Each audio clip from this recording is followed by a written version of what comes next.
안녕하세요. 저는 흔히 겪을 수 없는 불운을 맞고 겨우 친자식을 찾은 홀몸입니다. 제게는 4대 독자 외동아들이 하나 있어요. 아들 귀한 세상에서 아들을 가져 축복까지 많이 받았는데 사실상 제가 이 기쁨을 온전히 누리고 산 지가 얼마 안 됩니다. 세상에는 우리 원대로 되는 일이 참 없어요. 이번 경험을 통해서 인생이 기구하게 흘러갈 수 있다는 걸 알게 되었고, 그 덕분에 가족의 소중함도 크게 깨우쳤는데요. 한편으로는 왜 많고 많은 사람들 중 나한테 그런 일이 일어났을까 하늘이 원망스럽기도 했습니다. 부모된 입장으로서 세상 전부인 자식을 잃었을 때의 괴로움과 다시 재회했을 때의 감격은 한 사람 인생을 쉽게 무너뜨릴 만큼 무서운 경험이지 않습니까? 불과 작년에 제가 그런 일을 겪었습니다. 아직도 제게 일어났던 시련이 꿈이 아닐까 생각하네요. 지금부터 기구했던 저의 이야기를 들려드리겠습니다. 제가 청춘이었던 시대에는 대부분이 20대에 결혼을 해 아이를 낳고 가정을 꾸렸지만 저는 30대가 되어서야 시집을 갔습니다. 노산 때문인지 임신이 잘 되지 않다가 운이 좋아서 아이를 얻을 수 있게 되었어요. 임신한 지 한 7개월이 되었을 때쯤 산부인과에서 검진을 갔었는데 그때 뱃속의 아이가 아들이라는 말을 듣고 온 집안이 들썩이며 경사가 났었습니다. 특히 시가에서 가장 많이 축하를 해줬어요. 시가 쪽에 남자씨가 귀해서 남편도 3대 독자였거든요. 시부모님이 제게 표현을 하진 않았지만 항상 아들을 바라고 있는 기색이 드러나 저도 내심 아들을 원했었습니다. 며느리 입장이다 보니까 시부모님 기대에 부응을 하고 싶었으니까요. 제가 초음파 검사를 하고 온 다음 날 시가에서는 너무 기쁜 나머지 잔치까지 벌였는데요. 저희가 경기도 외곽 쪽에 살고 있어서 도둑 들지 않을 만큼 대문을 열어놓고 지내는 주택이었는데 그날 시부모가 동네 사람들까지 불러다 마당에서 고기 파티를 벌였습니다. 마치 조선의 왕후나 된 것 마냥 엄청나게 귀한 대우를 받아 저 또한 기분이 들떴던 날입니다. 그리고 제 남편 되는 사람은 보기 드물게 착하고 성실한 사람이었어요. 저를 만나기 전까지는 내내 일만 해서 여자한테 쑥스러움을 많이 타는 쑥맥이기도 했습니다. 시댁에서 전부 남편더러 결혼 못하고 혼자 살면 어쩌냐고 그렇게 걱정을 했다던데 저 덕분에 남편 인생이 구제되었다면서 그 부분 또한 시부모가 많이 칭찬해준 부분이었어요. 그렇잖아도 자기 아들 살렸다고 저를 좋아하는 상황이었는데 거기다 제가 아들까지 뵀으니 시가에서 저는 정말 왕후나 다름없었습니다. 세아가 네가 우리 집안을 살린 거다. 정말 고마워. 앞으로 네 건강은 이시엠이 몫이니 아무런 염려 말거라. 어쩜 이렇게 예쁜 며느리가 내게 들어왔을꼬. 원래 며느리 사랑은 시부라지만 저는 시부보다 시모에게 애정을 듬뿍 받았습니다. 친정엄마가 멀리 계셔서 시집살이 강도가 심하면 외로워서 어찌 견딜까 내심 걱정을 많이 했는데 시모가 알아서 제게 엄마 노릇을 자처해주니 그때만 해도 저는 시집살이도 하지 않았어요. 아들을 뵌 덕분에 친정에서도 받아보지 못한 대접을 받으며 등 따시고 배 따시게 지냈습니다. 그런데 중요한 건 이런 시모의 다정한 태도가 결국 가면이었고 길게 가지 못했다는 겁니다. 제가 출산하고 난 후 시간은 전부 저를 등 돌리고 아예 집 밖에 내몰기까지 했다는 거죠. 그 이유는 당황스럽게도 제가 아들이 아닌 딸을 낳았기 때문이었어요. 저도 상당히 혼란스러웠던 결과였습니다. 분명 초음파 검사로는 아들이라고 들었는데 낳고 보니 딸이라뇨. 제 아이는 조기 출산으로 태어났는데요. 품에 한번 안아보지 못하고 인큐베이터 신세를 지게 되었고 저 또한 출산 후 바로 혼절을 하는 바람에 탯줄 끊는 아이를 눈에 담지 못했어요. 남편이랑 시모는 출산하는 동안 제 곁을 지켜주고자 했으나 일을 해야만 해서 함께하지 못했고 시부가 대신 밖에서 저를 기다리고 있다가 결과를 들었다고 합니다. 제가 잠깐 잃었던 의식을 되찾았을 땐 남편부터 시가들이 제 주위를 둘러싸고 있었는데 표정들이 하나같이 싸늘하게 굳어 있었어요. 저한테 늘 따스한 웃음만 보여주며 내 딸, 우리 딸 해주던 시모도 얼음장처럼 차가운 얼굴을 하고 있었습니다. 그렇게 차가운 얼굴로 뱉는 말씨는 제가 알던 시모 목소리에서 확 돌변해 있었어요. 깼니? 지금 정신없을 거 아는데 너 때문에 지금 온 식구가 발칵 뒤집어졌다. 내 뭐 하나 물어보자. 병원 오진인 거니 아니면 우리한테 거짓말을 한 거니? 네? 거짓말이라뇨. 뭘 말씀하시는 거세요? 뭔가 오해하신 것 같은데 저는 한 번도 식구들한테 거짓말한 적은 없어요. 어머님이 제일 잘 아시잖아요. 그럼 대체 뭐야? 네 말은 지금 병원이 잘못했다는 거네? 어떻게 아들인지 딸인지도 몰라, 애미라는 사람이. 나 참 살다 이렇게 기가 찬 김칫국은 처음이다. 제가 의식을 막 찾았던 터라 정신이 없는 상황이어서 판단을 빠릿빠릿하게 못하고 있었는데 마찬가지로 당황해 있던 남편이 대신 흥분한 시모를 말렸고 시부모를 일단 밖으로 보냈습니다. 그리곤 제게 상황을 찬찬히 설명해 주었어요. 나도 어떻게 된 사실인지 모르겠어. 분명 아들이라고 한 거 나도 들었는데 나중에 와서 보니까 딸이더라고. 딸이면 뭐 어때? 요즘은 딸이 더 귀하대. 엄마 아빠는 옛날 사람이잖아. 너무 신경 쓰지 마. 제 뱃속에서 나온 아이가 딸이라고 말하는 남편의 발언을 듣고 제 사고 회로는 그것에서 멈춰버렸습니다. 좀 많이 놀랐어요. 태몽도 항소태몽을 꿔서 당연히 아들인 줄 알았는데 본의 아니게 시가에 제대로 한 방 먹여버린 셈이 돼버렸지만 곰곰이 생각할수록 시가 태도가 기분이 나쁘더라고요. 딸이라고 해서 시가 사람이 아닌 건 아니지 않습니까? 아들이든 딸이든 남편 씨를 받은 자식임은 틀림없고 자기네들한테도 엄연히 손녀잖아요. 또 저와 남편 사이에서 둘째가 날 수도 있는 거고요. 고작 아들, 딸 문제 때문에 이제 막 의식을 찾고 출산한 제게 그리 버럭 소리 지를 것까진 없지 않나요? 생각을 거듭할수록 너무 180도 돌변해버린 시부모 태도에 제가 더 서운해서 눈물이 났습니다. 하지만 제가 당당하게 사과받을 수 있는 기회는 처참히 무너져 버렸어요. 의사 선생님 하는 말이 이번 출산은 제가 노산이라 많이 힘겨웠던 시도였다고, 제 몸이 한 번 더 출산을 꿈꾸기엔 많이 버거운 상태라서 둘째까지는 힘들 거라고 말하는 거 아니겠습니까? 그 사실을 시가 사람들이 알자 제게서 아들을 보겠다는 작은 가망성까지 끊어내고서 등을 돌렸어요. 그래도 남편만큼은 제게 너무 과분하고 진국인 사람이었던지라 제 편에 서줬고 저는 오직 남편에게만 의지하면서 그렇게 딸을 키웠습니다. 남편은 정말로 아들이 아니어서 아쉬워하는 면이 없었어요. 딸이어도 괜찮다며 성심성의껏 같이 육아를 해줬기에 제가 그나마 버틸 수 있었던 것 같습니다. 그럼에도 시집살이는 피할 수 없었는데요. 신혼 초에도 없던 시집살이를 갑자기 하게 되니 제 몸과 마음이 배로 힘들더군요. 그때마다 남편이 먼저 웃으면서 고생 많았다고 손을 잡아주곤 했는데 그게 그렇게 큰 위로가 되었습니다. 하지만 이 세상은 저를 무너뜨리기 위해 작정이라도 한 것처럼 제게 유일한 사람마저 앗아가고 말았는데요. 남편이 전봇대 설치 시공하는 일을 했는데 동료 직원의 실수로 감전사고가 일어난 겁니다. 남편만 감전이 되어 그 높은 곳에서 그대로 추락해 바로 세상을 떠났다고 했습니다. 저와 딸만 보고 살았던 사람인데 제가 가는 길 봐주지도 못하고 그렇게 보내야만 했어요. 그날은 제 세상이 완벽하게 무너진 날이기도 했었습니다. 그래도 남편 마지막 길은 꼭 함께 해주고 싶었는데 그마저도 제겐 허락되지 않은 욕심이었던 거예요. 시모가 저를 장례식 입고도 못 밟게 했지 뭡니까?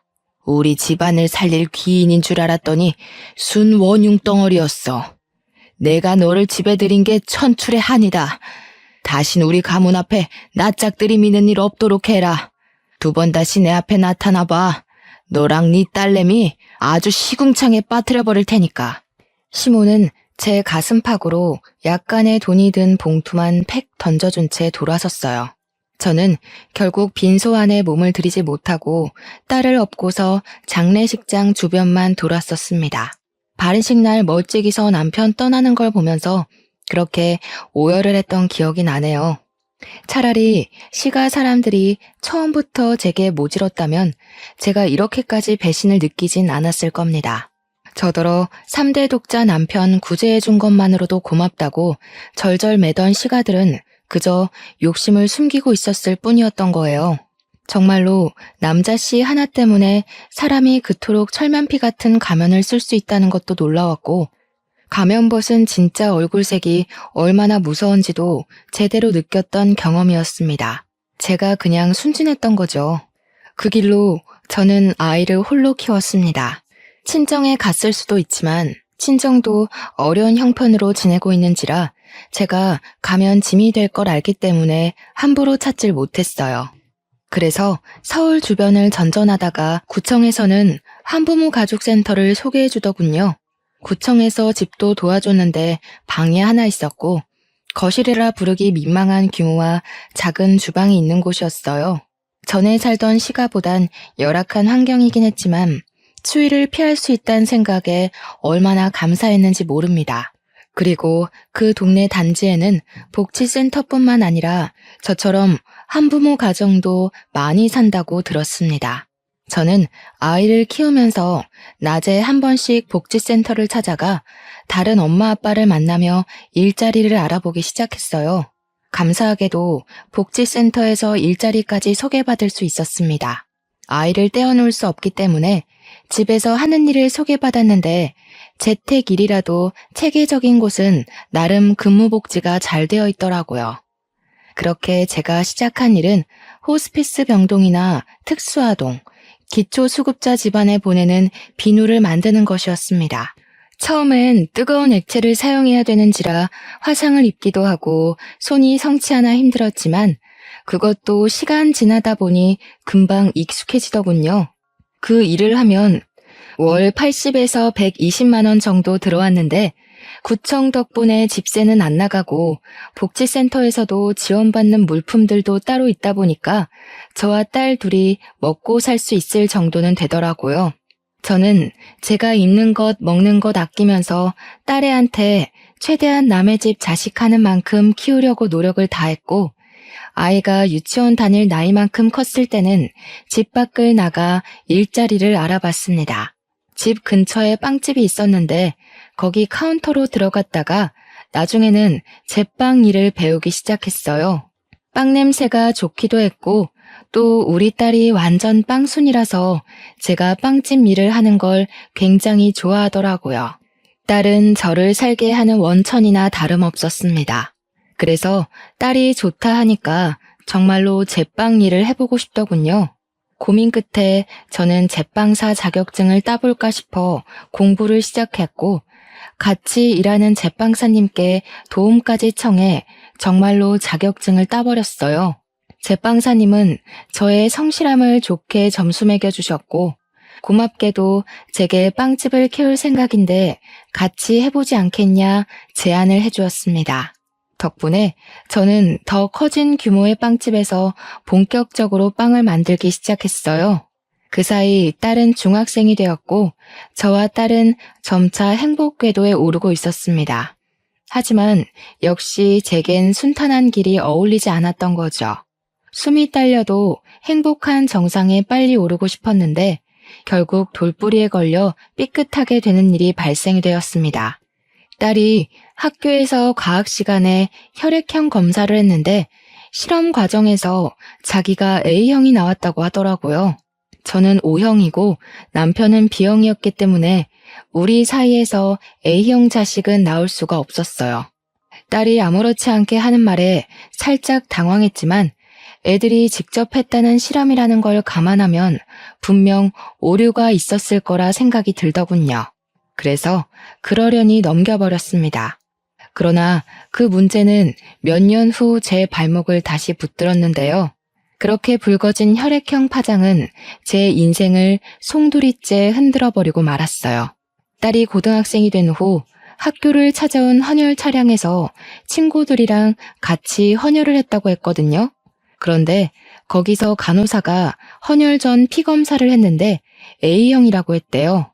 이젠 딸이 검사지까지 들고 온 상황이라 빼도 박도 못하게 A형이라는 거였고 저는 그대로 다리에 힘이 풀릴 수밖에 없었습니다. 어떻게 이럴 수가 있겠습니까?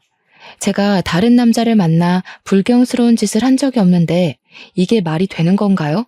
딸이 제 혈액형은 알아도 남편 건 모르는 상태입니다. 제가 일부러 말하지도 않았어요.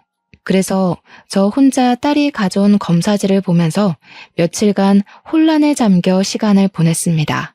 너무 떨렸어요. 제 딸이 맞는데 아닐 수도 있다는 확률이 생겼다는 게 겁이 났습니다. 왜 그런 일이 생겼는지 도무지 알 길이 없었어요. 이 사실의 실마리를 풀기 위해서는 혈액형보다 좀 더 확실한 방법이 필요했습니다. 저는 끝내 딸과 친자 검사를 해보기로 마음먹었고 딸의 칫솔과 제 것을 들고 기관을 찾았어요. 떨리는 가슴을 안고 받은 친자 검사 결과지는 결국 저를 절망하게 만들었습니다. 친자 관계가 인정되지 않는다. 그야말로 청천벽력 같은 사실이었어요. 그렇게 기재된 문장을 믿을 수가 없어서 몇 번이고 뜯어보았죠. 눈물이 앞을 가려 마음을 추스르고 보느라 한참 동안 기관에서 자리를 뜨지 못했습니다. 도대체 어떻게 된 일일까요? 당연히 내 새끼라고 17년을 끼고 살았던 딸인데 어쩐지 지금 생각해보니 복지센터 사람들이 저랑 딸을 보고 안 닮았다고 얘기를 번번이 했었어요. 그게 결국 이렇게 될 징조였나 봅니다. 그땐 저 혼자 제 딸이랑 닮았다고 생각하며 살았거든요. 근데 정말로 저와 딸이 혈육이 아니라서 안 닮은 거였다니 충격은 거듭될수록 사그라들기는커녕 제 숨통을 계속 조여왔습니다. 이 일을 어쩌면 좋을까 싶어서 한동안 시름시름 앓다가 저는 동료 제빵사님께 부탁해 하루 휴가를 내고 제가 출산했던 산부인과를 찾아갔습니다. 그 병원은 이미 원장님과 직원들이 싹 다 바뀌어 있더라고요. 사정 모르는 직원들에게 옛날 이야기를 하면 이해를 해줄지 모르겠지만 우선은 제 사정을 구구절절 늘어놓으며 눈물을 보였습니다. 다행히도 직원분들은 제 사정에 놀라서 당시 병원 기록지를 뒤져 곧바로 보여주었어요.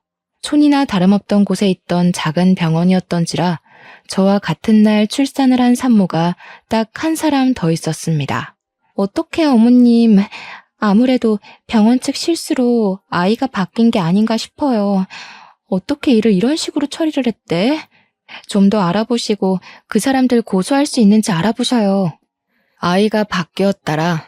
저도 예측은 했지만 간호사가 직접 말해주는 건 타격이 꽤 컸어요. 저는 제가 출산했던 당시의 직원들을 죄다 찾아내 어떻게 된 사실이냐고 따져묻고 싶었지만 지금으로서 그걸 신경 쓸 겨를은 없었습니다. 고소할 여유가 없었다는 소리입니다. 제 친자식이 어딘지도 모를 곳에서 누군지도 모를 사람 손에 컸다는 사실만이 제 머릿속을 지배했어요. 저는 병원에 부탁해서 저와 같은 날 출산을 했다는 산모 집 주소를 받아 신뢰를 무릅쓰고 거길 찾아갔습니다. 무슨 정신으로 찾아왔는지 모르겠는데 막상 오니까 초인종은 차마 못 누르겠더군요. 만약 정말 아이가 바뀐 거라면 제 친자식이 이 집에서 아무것도 모르고 살고 있다면 과연 제가 친자식 앞에 이렇게 나타나도 되는 건지 이런저런 고민이 제 발목을 세게 쥐었어요. 그러던 중 뒤에서 누구냐고 묻는 남자 목소리가 들렸는데요. 돌아보니 남학생 하나가 서 있었거든요. 그 학생이 저더러 자기 엄마 친구냐고 묻는데 저는 학생 질문은 전혀 안 들리고 얼굴만 눈에 들어오더라고요. 그리곤 그 남학생 앞에서 단숨에 눈물을 흘릴 수밖에 없었습니다. 정말 소름 돋게도 남학생의 모습이 죽은 제 남편과 똑 닮아있지 뭡니까? 죽은 남편을 마주하는 것 같아서 가슴이 너무 두근거렸던 저는 그대로 주저앉아 버렸습니다. 학생이 저를 급히 챙겨주며 집안에 들여주었는데 집안에는 이 학생과 함께 단란한 모습을 하고 있는 가족 사진이 참 많이 걸려 있었어요. 역시나 이 학생은 이 집 부모와 닮은 구석이 하나도 없더군요. 사진을 보고서 제 친아들일지 모른다는 확신이 조금 더 들었습니다. 학생의 부축을 받고 소파에 앉아 있는데 잠시 뒤 저와 또래로 보이는 아줌마가 나타났어요.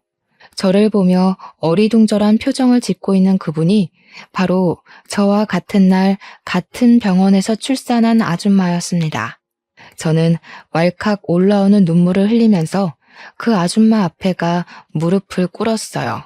넙죽 엎드리자 아줌마랑 학생 둘 다 놀라서 저를 황급히 말렸습니다. 제가 염치 없이 잘 살고 있는 집안에 찾아온 건 정말 죄송합니다. 꼭 부탁드리고 싶어서 실례를 무릅쓰고 찾아왔어요.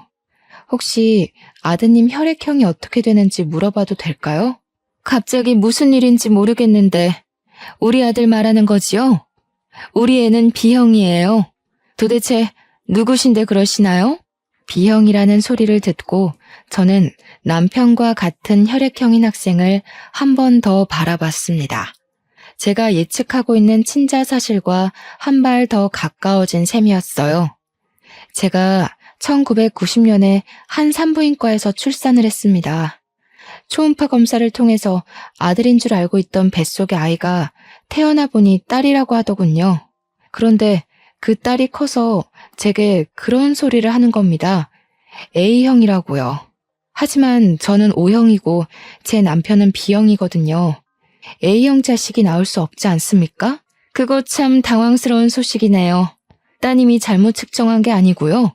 그런데 그게 지금 이렇게 찾아오신 거랑 어떤 관련이 있는 거죠? 경기도 산부인과에서 출산한 적 있으시죠? 빨강 지붕 뒤에 있는 산부인과요.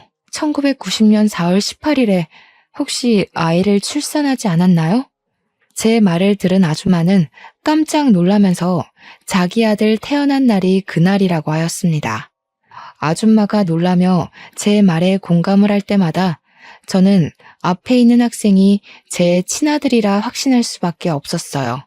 제가 둘에게 과거의 사정을 전부 말하고 제 딸 사정까지 밝혔더니 아줌마 또한 심히 놀란 눈치였고 같이 듣고 있던 학생도 마찬가지였습니다. 실례인 거 압니다. 하지만 제가 이렇게 하지 않으면 자꾸 그댁 아드님이 눈에 밟혀서 잠이 오지 않을 것 같아 이래요. 부탁드립니다. 친자 검사 한 번만 해보게 해주세요. 아줌마 입장에선 안 해볼 이유가 없다고 생각했는지 제 제안을 받아들여 줬습니다.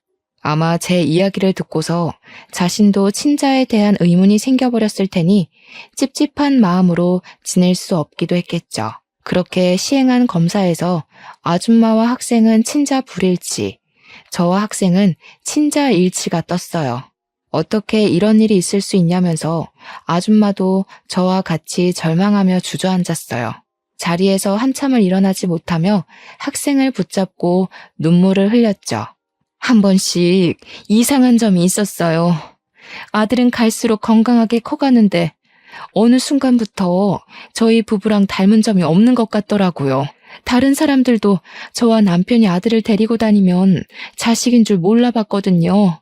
그런데 그게 이런 이유였다니 어떻게 이런 일이 있을 수가 있죠? 아줌마네 부부는 자기 아들과 생활 습관이나 입맛 하나 비슷한 게 없어서 꽤나 어렵게 키운 편이라고 했어요. 그리고 자기도 저처럼 초음파 사진에서 딸인 줄 알았다고 합니다. 하지만 출산하고 나서 아들이라길래 단지 초음파 결과가 오진인 줄로만 알았다고 해요. 저희는 사실을 전부 알았지만 이걸 어떻게 바로잡아야 할지 고민이 많았습니다. 무엇보다 자식들이 가장 혼란스러울 거라 생각했어요. 아니나 다를까 아들이랑 딸이 친부모의 사실을 쉽게 받아들이지 못하더군요. 서로 친모를 낯설어하는 상황이었습니다. 당연한 반응이겠죠. 그래서 저랑 아줌마는 아이들에게 시간을 주기로 결정할 수밖에 없었고 서로 일주일에 한 번씩 같이 만나서 외식을 하는 날을 가졌어요. 이렇게 보니까 제 딸은 아줌마를 참 많이 닮았더라고요. 아줌마도 제 딸을 보면서 자기의 어린 시절을 보는 것 같다며 딸을 만날 때마다 눈물을 보였습니다. 저 또한 우리 아들을 볼 때마다 남편 생각이 나서 눈을 뗄 수 없더군요. 자식들은 어른들의 기막힌 실수를 이해해주고 이런 상황을 받아들이고자 노력을 보였습니다. 어쩜 둘 다 하나같이 착하게 커졌는지 모르겠어요. 발칵 뒤집혔던 순간도 시간이 지나니까 익숙하게 자리를 잡더라고요. 아들이랑 딸은 같은 동네의 고등학교를 다녔는데요. 제 빵집이 귀갓길에 있는지라 아들이랑 딸이 나란히 제 빵집에 찾아와 빵을 얻어가곤 했습니다. 그리고 어느 날 제가 매장 쓰레기를 정리한다고 브레이크 시간에 잠깐 밖을 나섰던 적이 있었어요. 그때 우연찮게 본 건너편 길목에서 익숙한 형상의 뒤태를 목격했는데요. 소름 돋게도 무려 17년이란 시간이 지났음에도 제 DNA가 과거의 상처를 고스란히 기억하고 있더라고요. 설마 하는 마음으로 건너편에서 얼쩡거리고 있는 할머니를 계속 지켜봤거든요. 역시나 할머니가 얼굴을 보이자마자 저는 손에 들고 있던 쓰레기통을 놓쳐버릴 수밖에 없었습니다. 손에 저처럼 쓰레기 봉투를 들고 있던 저 할머니, 아들 뵀다고 손뼉 쳐주고 딸 낳았다고 지랄했던 시모이지 뭡니까? 건너편에서 시모는 저처럼 쓰레기 봉투를 들고 냄새나는 소각장 주위를 맴돌고 있었습니다.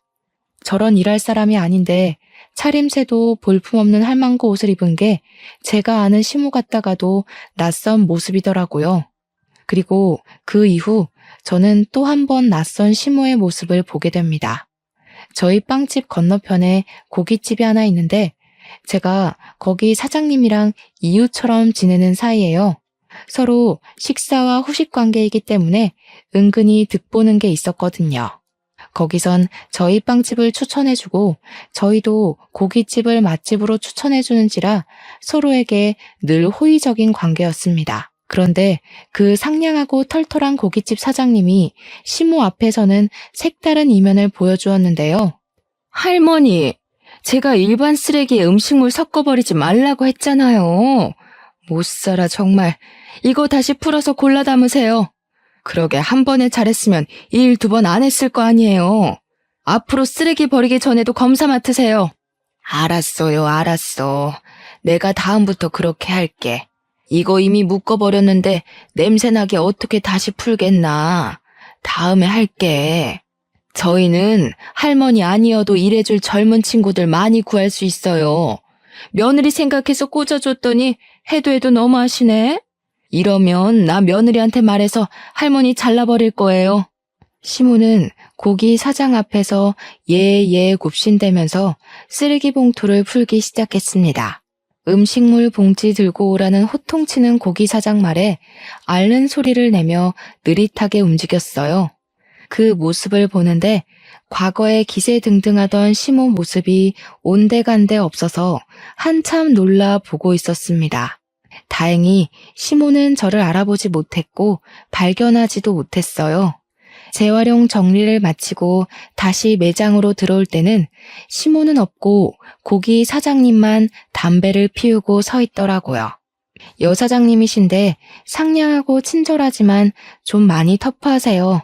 저는 그제야 그 사장님께 인사를 드렸고 살짝 불러서 시모에 대해 물어보았습니다.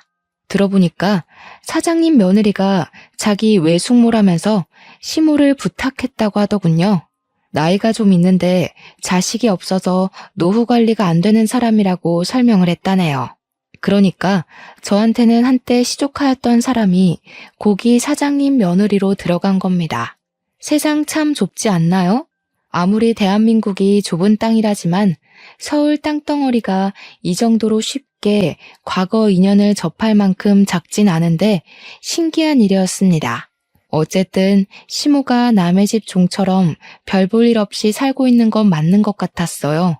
그렇게 나를 자기 만족에 이용하는 도구처럼 여기더니 결국 자기도 남의 가게에서 도구로 굴려지는 삶을 살고 있었네요.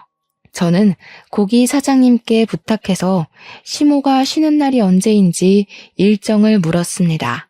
시모와 두 번 다시 마주치지 않기 위해 물었던 건데 그게 훗날 제게 큰 수혜로 다가올 줄은 몰랐어요. 어느 주말 아들이 우리 집을 찾아온 적이 있었는데요. 혼자 연락도 없이 갑작스레 왔길래 버선발로 뛰쳐나가 무슨 일로 왔냐고 다정하게 받아줬습니다. 아들 하는 말이 자기 아빠가 어떤 사람인지 궁금해서 왔다고 하더라고요. 갸륵한 마음에 감동받아 울컥했지만 너무 자주 눈물을 보이는 것 같아서 애써 참고 제 남편 사진이 담긴 앨범을 아들에게 보여줬어요. 아들은 자기가 봐도 자기랑 닮은 남편의 젊은 시절 모습에 처음으로 눈물을 보였습니다. 아빠 되는 사람이 친자식이 누군지도 모르고 돌아가셨다고 하니까 이상하게 마음이 쓰여요. 아빠라고 불러드리고 싶은데. 아빠는 이미 너를 보고 계실 거야. 네가 이렇게 우리를 인정해준 것만으로도 우리한테 할 몫은 다 했어. 너무 자책하지 말았으면 좋겠다. 그러려고 널 찾은 게 아니니까. 저는 아들의 진심이 너무 고마워서 저는 아들을 안아주며 다독였습니다. 그리고 곧 귀가한 딸과 함께 맛있는 걸 먹으려고 둘을 데리고 외출을 했어요. 당연히 우리 빵집 옆에 있는 고깃집을 찾아갔죠. 시모 쉬는 날인 줄 알고서 찾아간 거였어요. 딸의 친모는 약속이 있어서 못 온다고 한 게 좀 아쉬웠네요. 딸이랑 아들은 이제 제법 친해져서 친구처럼 지냈습니다. 보고만 있어도 세상을 다 가진 것처럼 흐뭇하더군요. 그때 제 귀로 어딘가 익숙하고 소름 돋는 목소리가 들려왔는데요. 정말이지 하늘은 제가 한순간이라도 마음 편히 누릴 수 있는 여유를 안 주는 것 같아요. 일부러 시모 없는 날인 걸 알고 고깃집을 찾았던 건데 그렇게 피하고자 했던 시모 목소리가 제 귀를 때리는 거 아니겠습니까? 아유, 미안하다니까. 사돈끼리 참 팍팍하게 구네. 이 정도 묻은 거는 손님들이 몰라요. 다 사람이 하는 일인데 어떻게 완벽할 수가 있겠어? 직장에서 사돈, 가족 그런 게 어딨나요? 할머니 자꾸 이런 식으로 하면 일 못 써요. 이거 처음부터 다시 다 닦으세요. 아니면 오늘 일단 깎아서 드릴 겁니다. 엮이고 싶지 않았는데 돌아보니까 역시나 지난날처럼 시모가 고기 사장한테 갈굼을 당하고 있더군요. 조금 더 가까이서 본 시모의 모습은 상당히 세월을 직격탄 맞은 얼굴이었습니다. 시부모 둘 다 꼬부랑 할매 할배가 돼서 수익이 없다 보니까 이런 수모까지 당하면서 일을 하고 있는 것 같았어요. 하긴 효도해줄 아들이 세상을 뜨고 없으니 자기들 손으로 노후를 벌어먹고 살 수밖에 없겠죠. 저는 그런 시모를 무시하고서 애들을 데리고 계산을 하기 위해 사장님께 말을 걸었습니다. 그랬더니 시모가 먼저 저를 알아보고 아른 체를 하더군요. 아니 애미야, 네가 여긴 어쩐 일이니? 어머나, 이 애들은 다 누구야? 설마 너 그새 재혼해서 애 하나 더 낳았니? 제 딸도 버젓이 서 있는데 시모는 제 아들만 뚫어져라 쳐다보았습니다. 그 모습을 보니까 과거에 아들 좋다고 미쳐 날뛰던 시모 모습이 생각나는 거 아니겠어요? 제 아들이 남편을 좀 많이 닮은 편이었는데 그게 시모 눈에도 그랬나 봐요. 여전히 저를 함부로 밀치면서 제 아들 앞을 차지해 손을 덥석 잡더라고요. 애미야, 이 아이는 누구니? 어쩜 우리 아들이랑 이렇게 똑 닮았을까? 우리 아들한테 숨겨둔 자식이 있었다고 해도 믿을 지경이네. 너는 아빠 이름이 어떻게 되니? 제 아들에게 접촉된 시모 손이 더럽게만 느껴져서 저는 시모의 손을 딱 내치며 제 아들을 뒤로 숨겼습니다. 그리고는 차라리 모든 사실을 알고 고통받으라고 시모한테 숨김없이 제 사정을 다 밝혀주었죠. 그러자 시모가 훗날의 처지도 모르고 기함을 하면서 기뻐하더라고요. 마치 과거에 제 초음파 소식을 듣고 동네 잔치를 벌였던 것처럼요. 아이고, 그럼 그렇지. 내 아들이랑 이렇게 닮았는데 내 손주가 아닐 리 없지. 세상에나 어떻게 이런 일이 다 있다니. 내가 네 할미다, 아가야. 과거에는 저 상냥한 가면의 소가 시모를 엄마 같다는 가증스러운 생각까지 했었는데 지금 보니 저 용심만 가득한 얼굴을 왜 몰라봤나 싶네요. 아기 시절에 그나마 안면 텄던 제 딸한테는 일체의 관심도 없고 그저 얼굴 처음 본 아들만 붙들고서 구역질 나는 애교를 부리고 있으니 보고 있는 저까지 얼굴이 찌푸려졌습니다. 세월이 지나도 변함없는 시모 태도가 기가 차서 저 아이들한테 먼저 집에 가 있으라고 하고 시모 앞을 다시 한번 막아섰어요. 뭐 하는 짓이니? 아직 내 손자 이름이 뭔지 묻지도 않았는데 건방지게. 다시 데려오너라. 내 아들 자식이니 이제부터 내 품에서 키울 거야. 어련하시겠어요. 남자씨의 미친 눈은 어디 안 가나 봐요? 남자씨 마른 집에서 혹독하게 굴려졌으니 그쪽도 당한 만큼 저한테 갚아주고 싶었겠죠. 저를 갈구면서도 원래 며느리들은 다 그렇게 배우는 거라고 하셨죠? 잘 들으세요. 그런 건 내리 사랑이 아니라 횡포라고 하는 거예요. 우리나라에선 그게 신고도 되는 범죄고요. 얘가 뭐라고 하는 거야? 말버릇이 왜 이렇게 싸가지 없어졌어? 내가 그래도 한때 너한테 시엠이 되는 사람이었어. 시끄럽고 내 손자나 데려오라니까. 시엠이 같은 소리 하네. 아직도 과거에 매여서 본인이 뭐라도 되는 줄 아나 본데 지금 처지 똑똑히 되새겨보세요. 고기 불판이나 닦고 있는 주제에 떵떵거리면서 제 얼굴에 침 튀길 입장은 아니잖아요? 보아하니 남편 목숨값도 흥청망청 써버린 것 같은데 여기마저 쫓겨나면 거짓골 못 면할 텐데요. 시모는 제 말에 머리끝까지 열이 받은 얼굴을 하더니 곧 쌍욕을 내뱉었습니다. 제 멱살까지 잡으면서 저보고 또 자기 집 망하게 한 원흉이라고 자신이 이렇게 망가져 사는 건 다 저 때문이라고 옛날과 같은 소리를 하더군요. 하도 같은 욕을 많이 들어서 그런지 이젠 시모의 일관된 레퍼토리가 지겹지 뭡니까. 저는 힘 다 빠진 시모의 손길을 내친 후 사장님 손에 쥐어진 수세미를 냅다 뺏어왔습니다. 그리곤 시모 목덜미를 쥐어잡고 수세미로 시모 입을 벅벅 문대었죠. 도대체 몇십 년 동안 입을 안 씻고 살았대. 입 열 때마다 더러워서 듣기 거북하네요. 누가 누구더러 원흉이라는 건지 모르겠어요. 제발 주제 파악 좀 하시죠.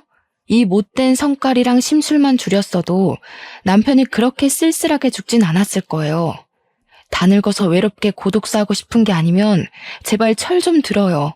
나는 시모를 팩 놓으면서 기름때 잔뜩 묻은 수세미를 시모 얼굴에 던져버렸습니다.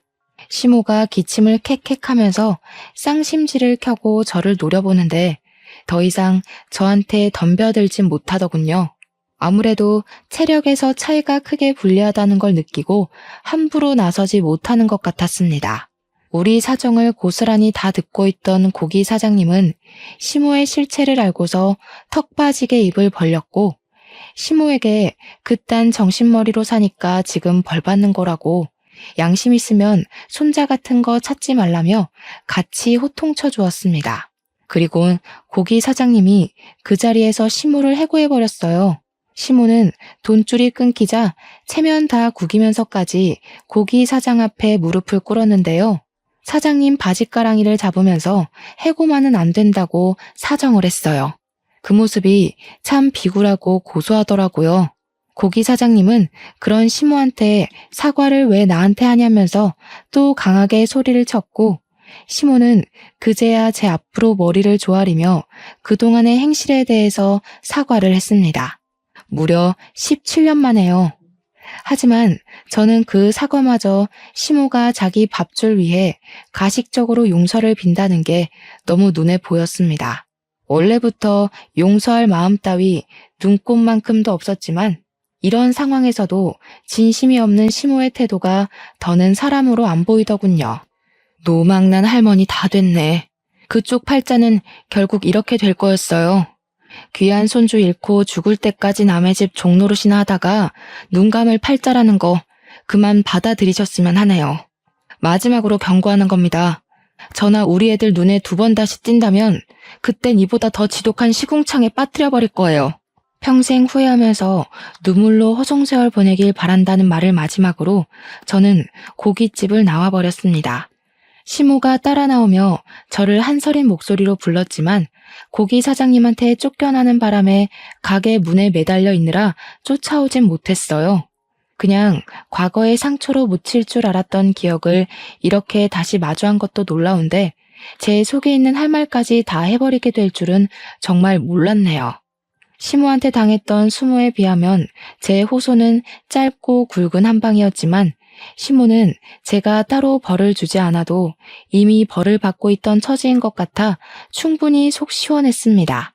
제가 빵집 때문에 이 자리를 떠날 수 없으니 시모가 떠나주길 바라는 마음으로 2번 다시 나타나지 말라고 했거든요. 하지만 거짓골 대고도 제게 고개 빳빳이 들던 시모가 말뿐인 제 제안을 어디 지키겠습니까? 그래서 그건 제가 따로 고기 사장님한테 부탁했어요. 고기 사장님한테 얘기해 시조카를 통해서 시모가 영영 이 길목에 못 나타나게 만들었습니다. 다행히 고기 사장님이 시조카한테 시엄마 입장인지라 시조카가 고기 사장님한테 강력하게 주장을 못했나 보더라고요. 그러니 어디 감히 시모가 버팅길 수 있었겠습니까? 시자를 계급처럼 생각하던 시모는 결국 평생 시가 대접은 못 누려보고 외가 쪽 친척 나부랭이 정도의 취급만 받다가 저 세상으로 가겠네요. 시모를 쫓아내고 찾아온 평화는 생각보다 저에게 깔끔하고 시원한 기분을 만끽하게 해주었습니다. 이젠 저도 내 새끼들과 저 스스로를 지킬 만한 힘이 생겼다는 걸 증명해 보인 셈이기도 해서 제 자신이 얼마나 기특한지 모릅니다. 제 아들이 버젓이 살아있는 한 시모가 언제 또 저희 앞에 나타날진 알 수 없어요. 하지만 더는 저런 늙은 할망구 따위 하나도 두렵지 않습니다. 제가 시모에게 경고했던 대로 또다시 모습을 드러낸다면 정말 시궁창으로 밀어버릴 각오도 이미 하고 있어요. 덤빌 테면 덤벼봤으면 좋겠네요. 더 이상 제가 그 집안에 손실 보는 일은 없을 겁니다. 차차 가정에 안정이 찾아오고 아이들도 무럭무럭 커서 현재는 벌써 둘 다 대학생이에요. 이렇게 오기까지 무려 20년이 걸렸고 안정기가 지속된 건 2년 정도 되었습니다. 그래도 시모를 마지막으로 대적한 게 2년 전이라 지금은 꽤 많이 잊혔어요. 그럴 수밖에 없도록 저희에게 또 다른 기쁜 소식이 찾아와서 정신없는 상태거든요. 글쎄, 우리 애들이 연애를 한다는 거 아니겠습니까? 솔직히 그 얘기를 들었을 때 처음에는 저랑 사돈되는 입장이 좀 이상하긴 했어요. 왜냐면 딸도 내 자식, 아들도 내 자식이잖아요. 그건 사돈 집안도 마찬가지고요. 그래서 애들이 처음 관계를 밝혀주었을 때 당황하긴 했지만 법적상 문제없는 사이인 걸 알기 때문에 결국 저와 사돈 집안은 우리 자식들 사이를 적극 응원해주는 방향으로 마음 쓰고 있습니다. 아, 그리고 호적은 본래 생모 밑으로 호적을 옮겼어요. 이것 또한 고민을 많이 했던 부분인데 아이들 선택에 맡겼더니 아이들이 생모 밑으로 호적을 옮기되 양가 집안 어른들에게 전부 엄마 아빠라고 부르겠다더군요. 벌써부터 결혼까지 약속해서 양가와 함께 하겠다고 약속을 해주었습니다. 저희는 이렇든 저렇든 그냥 알아서 하라고 했습니다. 저와 사돈은 그저 내 자식들이 우리 곁에 있어주기만 한다면 그걸로 만족했거든요. 어떻게 이런 기막힌 인연이 다 있을 수 있단 말인가요? 제가 죽기 전에 이 정도로 심한 비탈길을 걸어보게 될 줄은 몰랐습니다. 평평한 시멘트 바닥을 밟기까지 비탈길 때문에 발바닥이 상처투성이가 되어버렸지만 그래서 시멘트 바닥의 소중함을 더 잘 알게 된 것 같아요. 지금의 행복이 남들보다 2배, 3배로 소중하고 기쁘다는 걸 말씀드리고 싶었습니다. 다들 한 번쯤은 인생의 고비를 겪어보지 않았습니까? 인생이란 게 늘 순탄하기만 했던 분도 언제 어떻게 삐끗하게 될지 모르는 거잖아요. 생각보다 스스로에게 주어진 고비가 좀 많이 힘든 편일 수도 있는데 그때마다 좌절할 만큼 하시고 올 만큼 우셨으면 좋겠습니다. 그리곤 탈탈 털고 꼭 일어나셔야 해요. 계속해서 일어나는 사람에게만 그만큼의 보상이 따르는 겁니다. 살아보니까 그래요. 그러니 특히 젊은 청년들이 이른 나이에 너무 다 이루려고 하지 말고 본인의 시기가 올 때까지 계속 일어났으면 싶어요. 인생은 그렇게 살아야 되는 거더라고요. 인생의 큰 틀은 결국 모두의 공통점이란 걸 아시고 매사에 희망을 갖고 사는 사람이 되었으면 합니다. 그만 글을 마쳐야겠네요. 다들 늘 평안하길 바래요. 고맙습니다.